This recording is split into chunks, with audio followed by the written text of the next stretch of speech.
How dare you slap my son?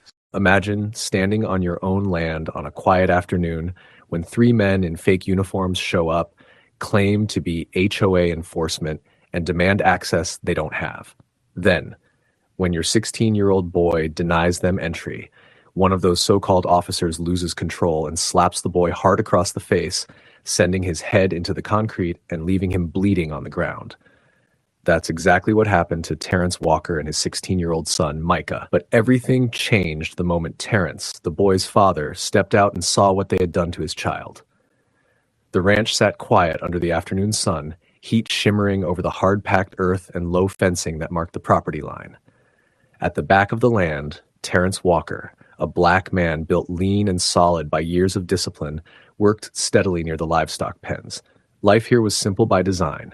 No noise, no drama, just land, responsibility, and the one thing that mattered more than anything else, his 16-year-old son, Micah Walker. Micah was near the house when the sound came, an engine, loud. Three men rolled up fast in a dark truck, dust kicking up as they stopped short at the iron gate. Not neighbors, not county. Micah felt it immediately, the kind of feeling his father had taught him never to ignore. The driver jumped out first, black vest, overconfident posture, a badge clipped too neatly to his chest. The other two followed, spreading slightly, like they were rehearsed. Micah stepped forward and kept the gate closed. "What can I help you with?" he asked, calm, steady. The man smiled without warmth. "Mandatory livestock inspection. HOA compliance. We need entry now." That alone was wrong. Micah didn't argue. He asked questions. "What HOA? Where's the paperwork? Why wasn't this scheduled?" The men exchanged quick glances. One of them shifted his weight, annoyed. Another adjusted his vest like he wasn't used to wearing it. "We don't need to explain procedure to a kid," one snapped. "Open the gate." Micah didn't move. "My dad handles inspections," Micah said, "and real ones come with notice. You don't have documents, so you're not coming in." The tone changed immediately. Voices rose. Smiles vanished. "You think you know the law," the leader barked. "You're a child. We are the authority." Micah's pulse picked up, but his feet stayed planted. He saw it now. Cheap badges, wrong language, no identification, too much aggression, everything his father had warned him about. "No paperwork, no entry," Micah said firmly. "Leave." He reached out and closed the gate. Metal clanged. That was the moment one of them lost control. The man lunged forward, rage twisting his face, and slapped Micah hard across the face. The blow snapped his head sideways. Micah's feet went out from under him, and his skull struck the walkway with a sickening sound. Blood appeared instantly.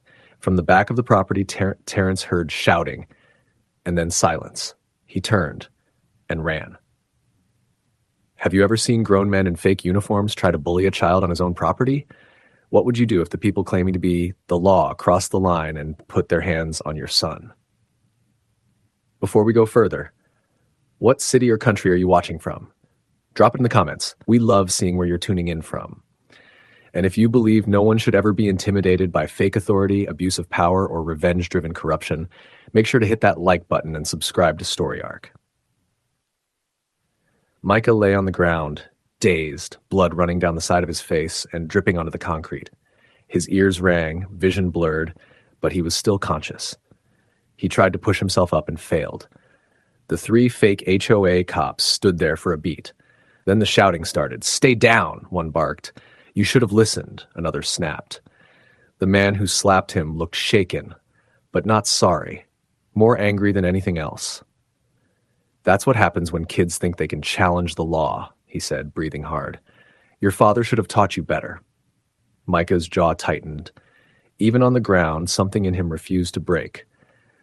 "You're not law," he said through clenched teeth. "You don't even have papers." That only made them louder. One of the men stepped closer, pointing down at him. "You see this badge? That's authority, and now you just made things worse." At the back of the ranch, Terrence came into view at a full run. He saw the truck first, then the open gate, then the men, and finally, his son on the ground, bleeding. Terrence didn't shout at first. He didn't ask questions. His pace slowed into something controlled, deliberate. Every instinct sharpened. Years of training snapped into place without effort. "What's going on here?" Terrence demanded, voice low and dangerous. One of the fake HOA cops turned toward him, puffing up his chest. "You the father? Good. Your kid refused a mandatory inspection and got physical. If you don't cooperate, the same thing's going to... Terrence saw the blood on Micah's face. He didn't let the man finish. Terrence moved fast. One step in, one brutal punch straight to the speaker's face. The sound was dull and final. The man dropped instantly, folding to the dirt like his legs had been unplugged. The second fake cop rushed forward, swinging wild. Too slow. Terrence slipped inside the strike and took him down hard, driving him to the ground and knocking the air out of him in a single controlled motion. The man stayed down, groaning. The third froze. Terrence turned to him. In 2 strides, Terrence grabbed the man by his vest and lifted him off his feet, shoving him back against the truck, forearm pressed tight against his throat. Who sent you? Terrence growled. The man's eyes went wide. He looked at his partners on the ground, then back at Terrence. Brenda, he choked out. Sirens began to rise in the distance. Terrence didn't loosen his grip. The third man's boots dangled inches above the dirt as Terrence's forearm stayed locked against his throat. The smell of dust and sweat filled the air. The man clawed at Terrence's arm, panic written all over his face. I told you, he gasped. I told you who sent us. Terrence didn't ease up. You're going to tell me everything, Terrence said coldly, slowly, and clearly. The man nodded frantically, eyes darting to the 2 bodies on the ground. One groaned and tried to roll. The other didn't move at all. Brenda, the man repeated, voice cracking. Brenda Hawthorne, former HOA president. She paid us to come here. Terrence tightened his grip just enough to remind him how close he was to blacking out. Why? Revenge, the man blurted. 3 months ago, you exposed her. Fraud, embezzlement. The books, the fake fees, she lost everything. She said you ruined her life. Terrence's jaw clenched. He remembered it clearly. The meetings, the documents, the money trail that led straight to her accounts. He hadn't done it for revenge. He'd done it because it was right. And this was her answer? Terrence asked. Sending fake cops after my son? The man shook his head desperately. She said you'd cave, that we'd scare you. She didn't say anything about hitting the kid. I swear. Terrence glanced down at Micah. His son was sitting up now, one hand pressed to his head, blood on his fingers, but eyes locked on his father. Still alert, still strong. Rage burned hotter. Terrence slammed the third man back against the truck once more, then threw him to the ground beside the others. He didn't hit him again. He didn't need to. Stay, Terrence said. Don't move. The man didn't argue.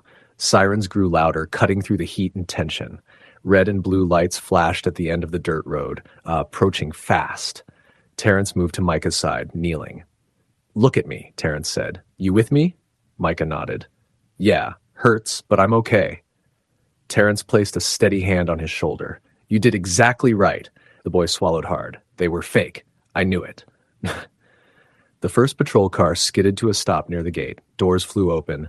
Deputies poured out, hands ready, eyes scanning the scene. Terrence stood slowly and raised his hands. It's over, he said. They're the ones you're here for. And for the first time since the slap, Terrence allowed himself to breathe. Deputies moved fast. Weapons stayed holstered, but their posture was sharp and controlled as they took in the scene. 3 men on the ground, 1 bleeding son, and a father standing between them like a wall. One officer immediately knelt beside Micah, while another cuffed the closest fake HOA cop without resistance. What happened here? The deputy asked. Terrence didn't raise his voice. He didn't embellish. They impersonated HOA enforcement, Terrence said evenly. They demanded entry. My son refused because they had no paperwork. One of them assaulted him. The deputy's eyes dropped to the blood on Micah's face. That true? He asked the men on the ground. None of them answered. All 3 fake HOA cops were cuffed and loaded into patrol cars. Before the dust even settled, Brenda Hawthorne's name was already being called in over the radio. By nightfall, she was in custody. The investigation moved fast. It didn't take long. Brenda's past was already documented. Embezzlement, fraudulent HOA fees, falsified records. Terrence exposed her 3 months earlier, and it had cost her everything. Power, reputation, access. This was revenge. Charges stacked quickly, impersonating officials, assault on a minor, conspiracy, trespassing. Brenda didn't deny it when confronted. She tried to justify it, tried to blame Terrence, tried to say he'd pushed her. It didn't work. The evidence spoke louder. Within weeks, the case was airtight.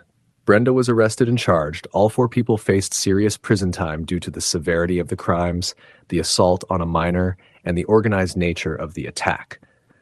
The man who struck Micah was sentenced to 6 years in state prison. The judge made it clear attacking a minor while impersonating authority was not a mistake. It was a choice, and it carried weight. The second man, the one who tried to jump Terrence after the first punch landed, received 4 years. The third man, the one who broke down, begged, and told the truth, was given 2 years. His cooperation mattered, but it didn't erase what he'd helped set in motion. And then there was Brenda. Brenda was sentenced to 9 years in prison, not just for what she orchestrated that day, but because the court saw the pattern: fraud, embezzlement, abuse of power, and now revenge. She was permanently banned from holding any HOA or fiduciary position ever again. Micah recovered fully. The cut healed, leaving only a faint mark, a reminder, not a scar. The ranch went quiet again. If you believe no one should ever be able to hide behind fake authority, uniforms, or power to hurt a child or intimidate a family on their own land, then smash that like button and subscribe to Story Arc.